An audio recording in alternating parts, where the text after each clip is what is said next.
এই যে চেয়ারটা রয়েছে, এই চেয়ারটা বসতেন, ওই টেবিলে খাতা রাখতেন, সোজা জানালাটা খুলে দিতেন, তখন বাদশাহ পাঁচিলটা রূপনারায়ণ নদী ক্ষেত দিয়ে বইতো। ওনার লাঠি রয়েছে একদম কোণে, জুতো কাঁচের ভেতর সুতো দিয়ে বাঁধা রয়েছে 2 নম্বর র্যাকে।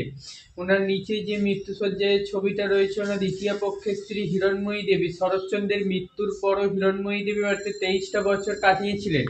এটা হচ্ছে ওনার ছোট ভাই প্রকাশ চন্দ্র চট্টোপাধ্যায়।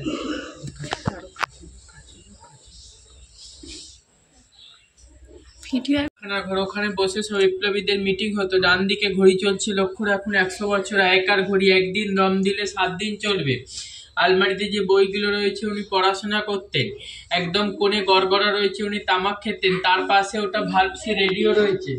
আর সোজা যে ছবিটা রয়েছে সাদা ফ্রেমের পাশে বাঁধানো ছবি, এটা নাতি-নাত বইয়ের ছবি। সামনে সোফা উনি বসতেন, ওটা বেলজিয়াম কাচের আয়না। তখনকার দিনে অত্যন্ত দামি কাজ হচ্ছে বেলজিয়াম কাজ।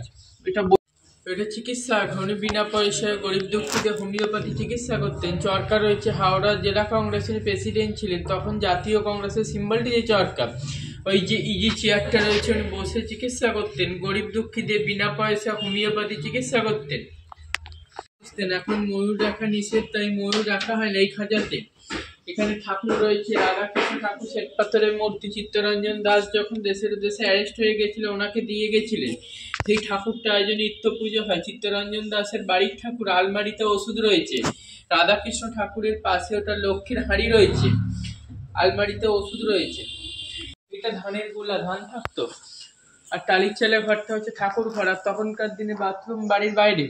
এখানে রান্নাঘর ছিল দোতলা, 78 বনের রান্নাঘরটা পড়ে যেত, রান্নাঘরটা তৈরি হয়নি। এই যে সিস্টেমটা করা রয়েছে, এটা হচ্ছে ভাতের ফ্যান গড়ানোর জন্য সিস্টেম। এটা বিপ্লবীদের পালিয়ে যাওয়ার রাস্তা, গোপন রাস্তা, ব্যাকডোর, সবুজ রঙের গেট।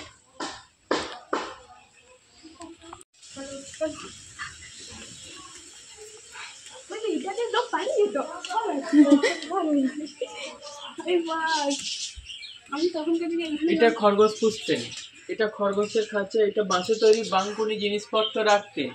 এই দেয়ালটা মাটির দেওয়াল, এটা 40 ইঞ্চির দেওয়াল। গরমকালে ঠান্ডা হবে, ঠান্ডাকালে গরম। এটা হিরণময়ী দেবীর মৃত্যুকালীন ঘর। শরৎচন্দ্রের দ্বিতীয় পক্ষের স্ত্রী ঘরেতে মৃত্যু। শরৎচন্দ্রের মৃত্যুর পরও হিরণময়ী দেবী বাড়িতে 23টা বছর কাটিয়েছিলেন। এই মেঝেটা হচ্ছে পরিবার গাছের সুরকির মেঝে।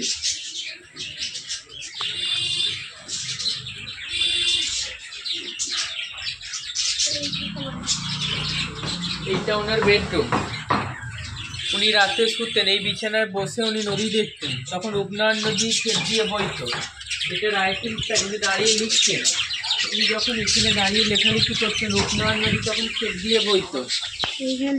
এখানে দাঁড়িয়ে উনি লিখেছিলেন অভাগীর স্বর্গ, বামুনের মেয়ে, পল্লী সমাজ, শ্রীকান্তের চতুর্থ পর্ব, কমললতা। শেষ লেখা হচ্ছে বিপ্রদাস।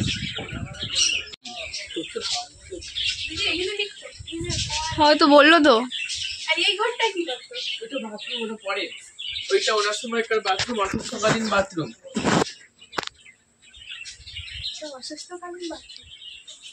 এটা বেলজিয়াম কাচের আয়না। নিচেও তো দেখলাম প্রচুর বড় ছিল।